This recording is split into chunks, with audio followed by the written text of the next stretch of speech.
welcome to the first Movie Monday set in the new background thing. Yay!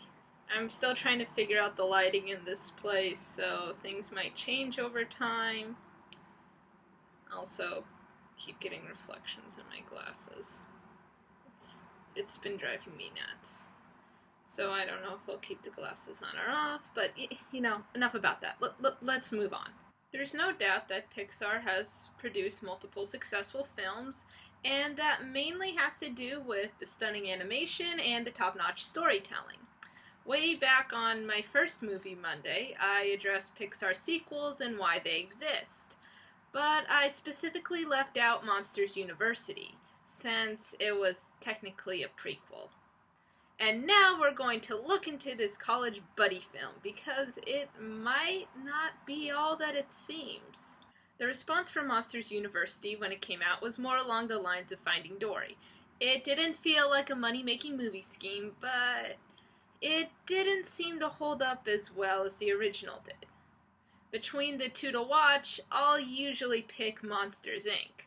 It was creative and funny and heart-wrenching, as most films directed by Pete Docter are.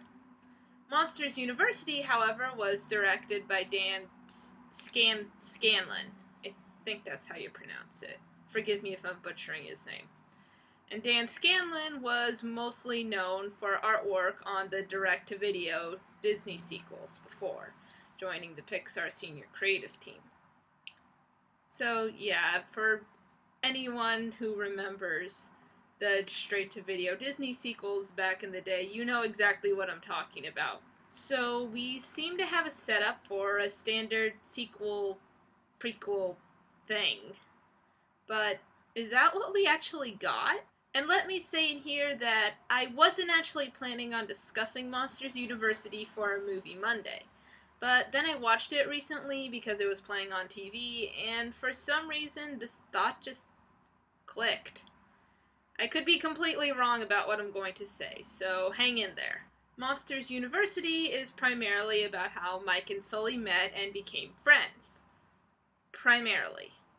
They have that dynamic where they first hate each other, and then they have to work with each other to reach their goals, and in the end they actually don't reach the goal, but they do become friends. That buddy thing.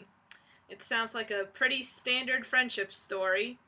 However, added depth comes leaking into the script, specifically around Mike Wazowski's character arc. He spends his whole life wanting to do what Sully does in Monsters, Inc., which is to go into the closet and scare kids. That sentence sounded a lot better in my head. Mike studies to be a scarer. He does whatever it takes to stay into the scare program, which includes taking a bet with Dean Hardscrabble. And just as a side note, I love her design. She creeps people out so much, and that probably has to do with the fact that those that have been through college know that there are deans and professors like Dean Hardscrabble out there. And they are terrifying! So Mike spends all of this time focused on becoming a scarer, only to be told that he can't be simply because he is not scary. And this is where the message starts to come in, and it's a strong one, geared specifically towards college students. Many of us either come in knowing exactly what we want to do, or having no idea whatsoever. Either way, we usually enter in with narrow minds. We only want to do this one thing, and try nothing else. We want to specifically go to this one place and work this one job. But there's always the chance that we will not get that one job or even that one place.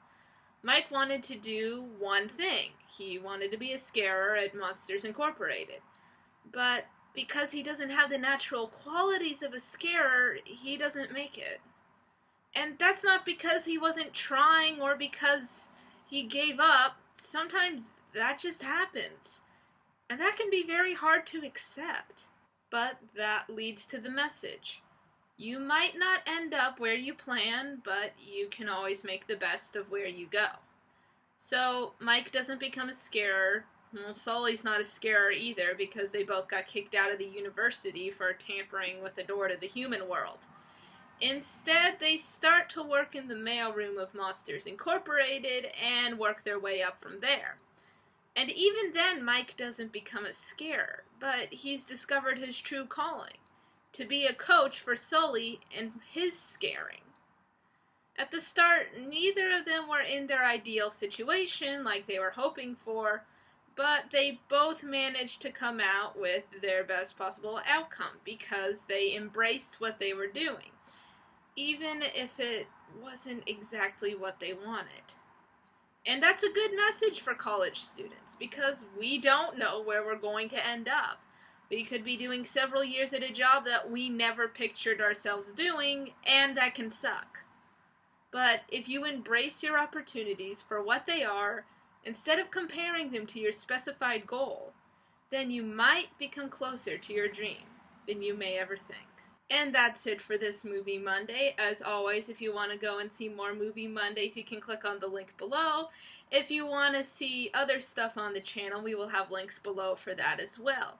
There will be one more Chester's travel blog coming up, I think maybe a few days from now, or maybe it will already be up. I haven't decided when I want to put it up yet. It kind of depends on when I have time to sit and let it upload onto the computer, which my schedule is super packed, so things will be more spaced out, and these might possibly be shorter than they usually are, but you know, that's what happens when you have a whole bunch of other stuff to do. You have to cut back in some places. Also, we now have a Facebook and Instagram page, as Chester and Gravy mentioned in a previous updated video. So we're going to have links below if you want to go ahead and like us on Facebook or follow us on Instagram. And the goal for those is that there will be extra content on those that aren't normally seen on the channel, as well as, you know, advertisements for the stuff that we already do on the channel. So make sure to check those out. They could be fun.